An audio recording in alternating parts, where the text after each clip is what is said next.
いいですか？ここ前放出されてますからね。だから、備蓄ないですから、何かあった時じゃ遅いからね。はい、どうも、占い師の水森太陽です。今日も元気です。というわけで、今日はですね、占いと時事、10月の3回目になります。よろしくお願いいたします。はい、よろしくお願いいたします。はい今週もですね、占いと時事引き続きやっていければと。はい。はい。皆さんがついてきてくれてるおかげです。ありがとうございます。コありがとうございますメントをぜひよろしくお願いします。ハイプもぜひよろしくお願いいたします。高評価もぜひよろしくお願いいたします。先に頼んどかないと。なんかね、押してくれないかもそう忘れちゃう時ありますからね。お願いします。はい、忘れずによろしくお願いいたします。ということでございまして、早速参りましょう。収録日は10月の14日火曜日でございます。無事アップされれば10月16日に公開されると思います。では行きましょう。本日は5つニュースご用意させていただきました。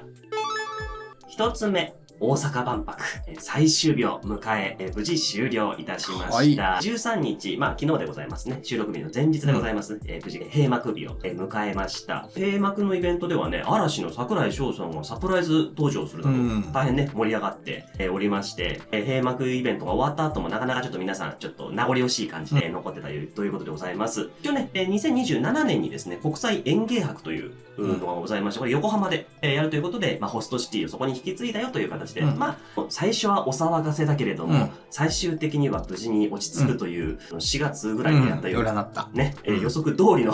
かなで、合ってるよね。あったもんね、ゆすりかの話とか、バタバタね、いろいろ。なんかもう一個くらいなんかアクシデントなかったっけ？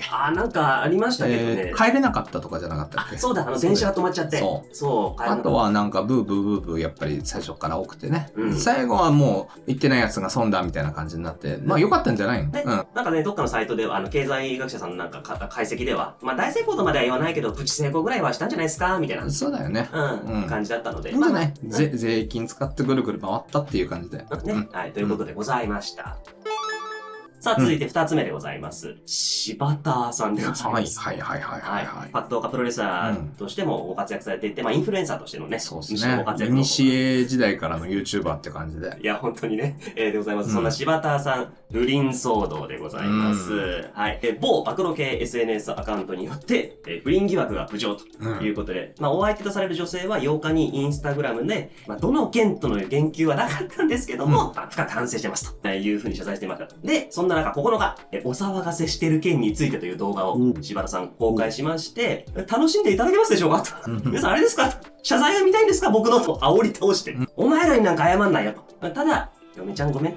嫁ちゃんほんとごめん。こってり絞られました。ね。だから嫁ちゃんにだけ謝りますと。ね。時間をかけて失った信頼築いていきますと。ね。大変怒られました。あとは私の家族の問題でございますと。お前らには謝らんけどなと。嫁ちゃんに謝ります。ごめん。という動画をアップされました。池ちゃんにも謝れっつって。池ちゃんにも謝った方がいいっすよね。もう、あんだけ言っといて。そう。なんかね、ブーメランっていうかね。なんてことありましたけども、柴田さん、運勢的にはどうなんでしょうかね。運勢、柴田さんね。もう懐かしいくらいだけどね、最近見てなかったな。そういう意味ではなんか久々に嫌いじゃないですけどね。なんかね、パワフルな感じというかね、豪快な感じと言いますか。9月、10月の頭くらいまでは微妙だったって感じだけどね。で、あとはお仕事上で生産があるっていう感じですね。で、運勢としてはやっぱりね、この人良かったのって、30代の半ば、33くらいから42歳なんですよ。だから、今39、僕と同い年らしいです。今まだいい最中じゃないですか。なるほどね。あと、来年再来年頑張ってお疲れさんしたっていう感じかな。なるほどね。じゃあここでちょっと新たなニュースになりましたし、しっかり反省して、ちょっと新たな何かね、大きなことを起こしていただければっていう感じですかね。反省も兼ねてね、また朝倉さんと絡んだりとか、格闘コンテンツとか、空母だからね、来年再来年馬羊で。だから、どっちかっていうとプロレスとか、なんかそういう感じで、結構ガーってこうなって、なんか落ち着いていかれるのかなっていう感じはしますけどね。なるほどね。怪我とかしないでほしいですね。それは本当気をつけてほしいところですね。はい。ということでございました。しっかり反省していただければと。そうね。いうところで。柴田な。昔はね、ヒカルさんとラファエルさんと3人で炎上軍みたいな感じでね、やってて。ありましたね。なんか物壊したりとかね。元祖中の元祖っていう感じするよね。本当ですよね。確かにヒカキンさんの本燃やしたりとかでした。ね、ご本人に許可取ったらしいですけど、ね、そんなのもありましたが。はい、ということで柴田さんのお話でございました。さあ、3つ目でございます。これもすごいゴシップでございます。米倉涼子さん、麻薬取締法違反容疑で、マトリが本格捜査。ということでございます。厚労省関東信越厚生局麻薬取締部、通称マトリ。マトリですよ。ね、よくね、ドラマなんかでも出てきますね。マトリ。米倉さんが出そうなドラマとかで出てきそうな感じだよね。ね、どっちかって言ったらそうですよね。そうだよね。なんと、麻薬取締法違反容疑で本格捜査を進める方針だというのは、文春が、週刊文春が取材したことで分かったそうでございます。今、話が進んでるということでございまして、これで大変な、今話題を呼んでるわけでございますけれども、TBS でお笑いの日というのはね、生放送でやるのは年に1回やってるんですけども、この時に爆笑問題の太田さんと明石家さんまさんが2人で漫才をやるというコーナーがありまして、自己紹介の時にですね、私が米倉涼子ですって発言してですね、ははって言っちゃった。怒られるぞになったっていう感じでございまして、まあ今のところそういう扱いぐらいの感じでございまして、まあ実際ちょっとどうなるかなというところではあるんですが。なんだろうね。なんか、麻薬とかってさ、ほら、副流煙とかの問題があるから、使用じゃなくて所持だよね、確かね。確か所持ですね。そうだよね。そう、だから、大勢のところでさ、タバコかと思って吸ってる人がいて、それで生えちゃって検出されてもさ、困るから、みたいな理屈らしいですよ。だから、どうなんだろうねって、まあ、彼氏がしてたんじゃないかとか。なんかそういう、何か、やっぱりその、実際捜査が入ったところも、いわゆるその、彼氏さん、確かアルゼンチンの方ですよね。その、いわゆるアイノス。そこに、8月ぐらいにちょっと捜査が入ったんじゃないかという。8月なんだ。もう結構経ってんね。結構経ってるらしいですだから。なんかそういうふうな、今一応ね、取材ではそうなってるというところで、まあどこまでがちょっと本当かはわからないんですけれども。今年ね、男の問題とかは出てきそうな感じなんですよ。なるほど。で、空母月なんですよ、8月とかね。で、木でやっぱり男の問題が強く出る感じ。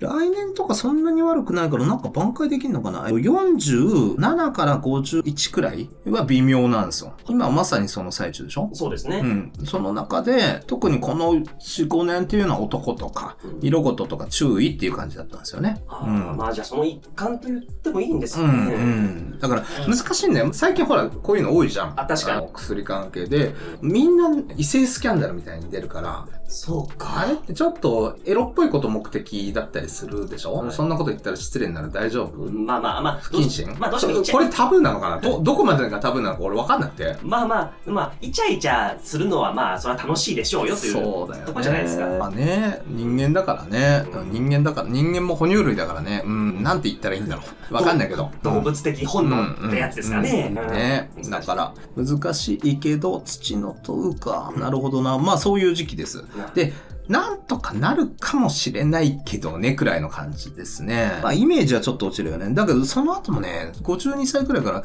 回復しそうな感じには出てるし、来年もそんなに年運悪くないけどな、と。誕生日が合ってれば。いわゆる芸能人の方がね。だとしても今、僕びっくりしたのは、米倉涼子、そうか、50かと思ってびっくりしちゃいましたね。そうなんだよ。まあちょっとね、今後どうなるのかというところは、引き続き注目という。そうですね。はい。びっくりしました。私もびっくりしました。だから元気だったのかな、つって。もう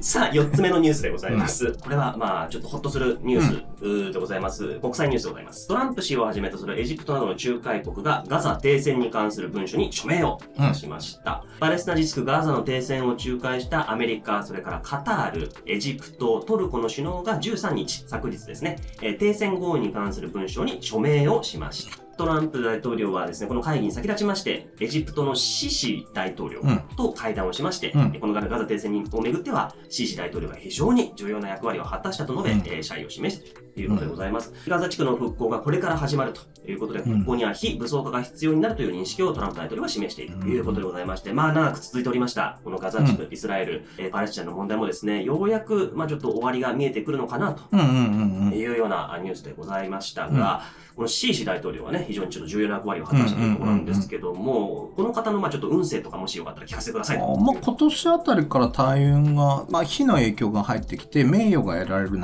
れ、特に10月くらいからなってると。で、米倉さんとね、同じ土の塔なんですよ。だけど、この人の場合は良くなっていく流れかななんていうふうに思います。はあ、なるほどね。ただ空母機関に話してたからなっていう感じで、いつ決めたんかなとは思いますけど、いろいろ迷ったりとか、この2ヶ月とか、大変だったんじゃないかなとは思います。なるほどね。まあそういう意味では本当に重要な役割を果たしたっていうのは。そう。10月くらいから運勢が上がっていく流れっていう感じで、来年再来年といいから、なんか名誉が得られるっていうか、そういう時期ですね。なるほどね。まあ本当にじゃあ落ち着いた形にね、なっていただければというふうには思いますけどね。やっぱ未強なのか未弱なのかとか大運とかで全然変わってきますね。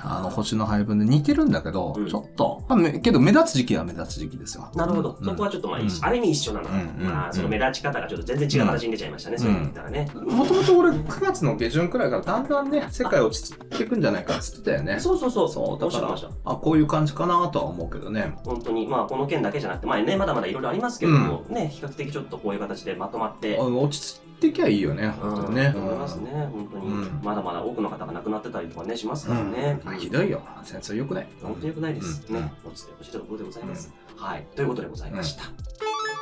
さあ、4つ目が終わりまして、最後のニュースでございます。いや、まあ、海外のニュースも大事でございますが、やはり日本国内、高市早苗新首相誕生なるかというところでございまして、つい先ほど、本当にこの収録を始める直前にですね、ニュースが入ってきました。自民党が臨時国会召集21日を提案ということで、自民党と立憲民主党が14日、参議院国対委員会会談を行いまして、この席で自民党側が臨時国会を10月21日に召集する日程案を示した。野党側もこの提案を受け止め、15日に、ですからまあ、この収録が終わって翌日に議員運営委員会の理事会を開いて、政府側から正式に日程案を示すという方向になったので、まあ、野党側もまあその方向で受け入れたという流れだそうでございます。なのでまあ、自民党執行部が想定する日程案通りに進めば、21日に石破内閣が総辞職、衆参両院の本会議で首相指名選挙が行われると見られるというところでございまして、ここで重要になってくるのがさ、このまま高市早苗さん首相になるのか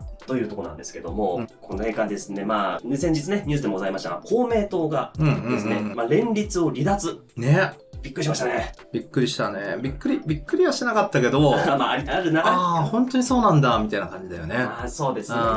衆議院の定数が465議席、で、過半数が233。という中で、10月8日時点での衆院会派の議席数が、自民党が196。で、立憲民主が148。維新が、日本維新の会が35。で、国民民主が27。公明党が24。ということでございまして、野党が統一候補を立てる。要するに連合を組んで統一候補を立ててくることができなければ、196議席を有する自民党高市氏の勝利。単独少数与党。過半数は超えてないですけども、単独の少数与党が発足する。比較第一党ね。はい。石破さんでこう出てきた。で、立憲民主、維新、国民民主は先日ね、会談も行ったということで、ここがもしまとまった場合なんですけども、210議席。ということで政権交代。だけど、わかんないよ。他にも、自民から公認されなかった無所属とか、だって、令和の山本さんも、どっちも一緒だから、政策飲む方につきますみたいな。うわー僕はうわーしか言えない。わかんないよね、だからね。まあそうですよね。ジレ連日とかなるわけ。もうわけわかんないよね。わかんない。本当にこれ、だって196ですから、本当にね、今の議席数で言ったら、そういった、比較的議席数が少ないところであったとしても、それなんか与党も野党も右なのか左なのかさっぱり分かんなくなりますね。どういうことって話ですけど、右左で判断するのが良くないよっていうことかもしれませんよね。それはまあもう常識にしたいくらいだけどね、それはね。本当はね。だけどな、難しいよねとは思いますよね。だから駅でさ、高市さんにしても小泉にしても変な出方だったんだよね。そうでしたね。そうだからこれ簡単にいかないなっていうような感じだったんですよ。勝ったとしてもね。で高市さんは今年試練で、10月から一応運が良くなってくし、来年再来年いいので、リーダーをさせるにはいい時期なんじゃないかなとは思いますと。なるほど。で、これ玉木雄一郎さんもそうです。玉木さんも。で、斉藤哲夫さんもそうです。公明党。それから、個人的に、星の配置が、維新の藤田さんとちょっとだけ僕近いから、別になんていうのかな。彼が活躍したら自分も運がいいのかなの目安になるので、バロメーターじゃないけど。ただ単にね、そう、どうなんだろうなって思って見ています。ますけど、彼も別に悪くないっていう感じなんで、こういう時ね、占いって難しいんですよ。だから競馬だったり、M1 だったりとかと一緒で、運がいい人と悪い人っていうのはわかるけど、それだとさ、半分くらいだよね、大体ね。まあ、だって半分までは絞れるけどっていう感じで、こうやって揃ってくると結構難しいな、みたいな。同じ時期に同じようにいい波に乗ってるからといって、それが複数にそう。いる時に誰が一着取るかだし、みたいな感じにはなってくるし、これが難しくてですね、2026年7月の頭あたり僕悪いって言ってたの覚えてますかね。だから2025年7月ってみんな言ってるけど、こっちじゃないかみたいな、話してましたもんね。だから来年ってあんまり良くないんですよ。日本の正念場だと僕は思っていて。そんなにですか？そんなに悪い。だからまあ、そうだな。どっちがいいんだろうな。来年再来年っていうのが、怖がらせちゃうけど、3.11 とか2020年4月の緊急事態条項とか、それが25年とかの1月とか、26年の4月とか、そのくらいのタイミングが26年の7月なんですよ。もっと悪いかな、もしかしたら。っていう感じなんだよ。もっとで、何が起こるかっていうのは、僕もそんなにずば抜けた霊感とかあるわけじゃないからわかんないけど、ありそうなのは熱の病気か戦争か食料とかだろうなーなんていうふうに思ってるんですよ。どれが起きてもちょっと嫌な感じですね。とてもじゃないけど。そう。だからね、その時に任せたい人を選んだ方がいいんじゃないかなとは思うけどね、と。そういう事態が起きたとして、この人だったら。大難を小難にじゃないけど、要は、みんな絶対文句言うんですよ。誰がやってよと。まあそうか。誰かのせいにしたいから。誰かのせいにしたいんですよ、みんな。だけど、政治家だって人だしね。そういう時期は来るんだよ。7月4日前後なのね。まあ6月くらいからもう悪いかな。多分ね。で、そんな感じで、もうちょっと前あたりに、今度アメリカが中あるでしょ。で、そっからの悪い流れの中で、7月ドーンとこう来るわけですよ。アメリカの流れが悪かったら日本も影響を受けないわけですね。そう。その中で、これが難しくてさ、アメリカはとりあえずバチバチでしょ。赤と青でバチバチやってて、とりあえずアメリカじゃない方の大きな国のお隣っていうのがあって、そういう言い方させてください、とりあえずね。はい、別に敵対したいわけじゃないから。そうですね。大きな大国っていうのが、大国になっちゃった国っていうのがありますと。あそこって安倍さんの時嫌だったんだって。安倍さんトランプ体制って嫌だったんだって。あ、そうなんだ。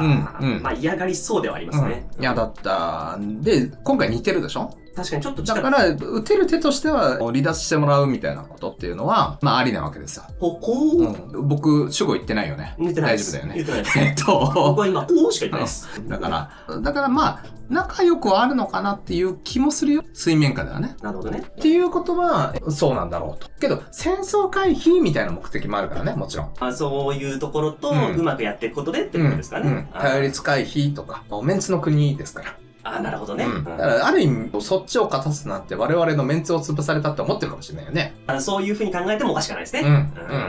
だから、立て付けとしてちょっと抜けてもらっているっていう感じで言ったら、まあ、決選投票どうなるんだろうねとは思うから、まあ、少数与党で、パーシャル連合なんだかなんだかわかんないけどっていうのが、まあ、無難っちゃ無難で、もしかしたら、閣外じゃなくて閣内に入るような党も出てくるかもねと。だから戦国時代みたいな感じだよね。なるほどね。そこでちょっといろんな徴用をして、バランスを取るみたいな。立憲さんが、国民の玉木さんが求めてるように、君子表現するかというか、ややなんていうのかな。左の人からしたら極右寄りに、一般人から見たら真ん中寄りに。これも難しい話でございますけども。ね、表現して、玉木さんっていうのもあるのかな、なんていうふうには思いますけどね。ただ、どっちにしろ正念場なんですよ、日本って。で、試されているから、あいつが悪いっていうのも全然いいと思うんですよ。実際悪いこともしてるから。だけど、個々人で対処しといた方がいいと思うよ、とは思います。いずれにしろみんな巻き込まれるから、じゃあこうなってくんだなっていう感じで。だから分岐ルート A に行こうが B に行こうが C に行こうが地獄だから、どこ行っても地獄。まだマシな、C がマシかなくらいの感じでいて、それを願いつつ、着々と準備してた方がいいと思いますよっていう感じかな。言って、ほら、いろんな準備をしておきましょうっていうのをこのチャンネルでもずっと言ってましたからね。そこら辺はね、はっきりわかるかなと思う。多分まあ、そのまんま素直に行くんじゃないかなとは思うけどね。じゃなくても、どっちにしろ、ほら、不倫してた方ニコニコでしょ今。ね。モテモテだから。モテモテだからね。そう。ねえ、何なんだろうね。あ、で、高市さんとシシ大統領ちょっと配置近いですよ。はあ、なるほど。だからまあ、ね、嫌いな人も多いと思うけど、名誉は得られていくのかななんていうふうには気がする。野党になったとしてもね。なるほどね。女性の強いリーダーみたいなさ。あ、なるほどね。そこは変わらずっていう。僕は別に好きでも嫌いでもないけど、イタリアとか、メローニさんとか、それからどこだっけ、フランスのルペンさん。まあ、フランスに近いかな、みたいな扱いとかされていく立場だろうが、どっちにしろ結構活躍するんじゃねえのかなとは思うけどね。なるほどね。で、27年だかに進次郎さんに何かの役目がありそうだから、あの人どうなんだろうなって思ってるけどね。何があるんでしょうね。何があるんだろうね。本当に怖い。だって、防衛大臣進次郎説出てきてるよ。そう。だから、本当に怖いのよ。防衛大臣、進次郎ねえ、そう、もうやだ。もう。本当に、やだって言っちゃった、ごめん。それは進次郎さんがなるのが嫌だってことじゃなくて、進次郎さんがなるってことはこうなるのかなっていうね。そう。先々のことを考えたらちょっと不安になるよね。まあ不安を煽ってしまったかもしれないけど、いいですか？ここ前放出されてますからね。だから、備蓄ないですから、ちゃんと準備しとくんですよっていう感じかな。もう、フライング君に2年くらい前から食料って言ってるでしょ？ずっとうちのチャンネルで言ってます。言ってます。で、何かあった時じゃ遅いからねっていう感じね。だから、ある程度準備しといて、で、もう、お仕事とかも、まあ、いっか。普段さ、あそこで言ってるんですよ。メンバーシップとかで。だから、お仕事とかも、だんだん変わってっちゃうんですよ。もう、ね、一般的にも AI でなくなってくんだとか分かってきてるじゃないですか。ロボットも来ますし、AI も来て、仕事の形態っていうか、だから、今までの労働っていう価値観が変わってくんですよ。で、その前の力自慢たちの喧嘩が今始まってるわけで、ちゃんと準備しておくんですよ、と。本当ですね。それしか言えない。僕も準備してるけど、足りてるか分かんない、正直。だから、みんな仲良くね、上でなんかやってるなくらいでいいんですよ。ね。そんな感じで準備していきましょうっていうところかな。はい。ということでございまして、今回は5つのニュースの方をご用意させていただきました。いやー、なかなかね、10月も変動といいますか、いろいろある感じでございますけどもね、ちょっと少しでも参考にしていただければと思います。このチャンネル、この動画が面白かったという方は、ぜひとも高評価、チャンネル登録、そして、スマホからのハイプ、そしてコメント、どうぞよろしくお願いいたします。来週はまだか。来週はまだ予言にはならないですね。再来週が予言動画ということでございますので、また、次回お会いできればと思います。はい。2026年の運勢動画。576ランキングやってて、まあ、記事も書かないとね、そろそろね。366も作んなくちゃか。そうです。あれ大変なんですよ。AI に任せたら AI に学習されちゃうじゃん。そうすると誰でも俺のロジックが出てきちゃうから、手書きでやってんだよ。一生懸命。そう。頑張ってるんですよね。そう。だって、ね、いいじゃん。偽物ばかりばらまかれてれば。うちを見てね。そう。他はちょっとずれてるランキングが出てるから、しめって思ってるから。ね。うちはしっかりやっておりますので。はい。そちらも引き続きよろしくお願いいたします。ということで、また次回お会いいたしましょう。ありがとうございました。チャンネル登録よろしくね。またね。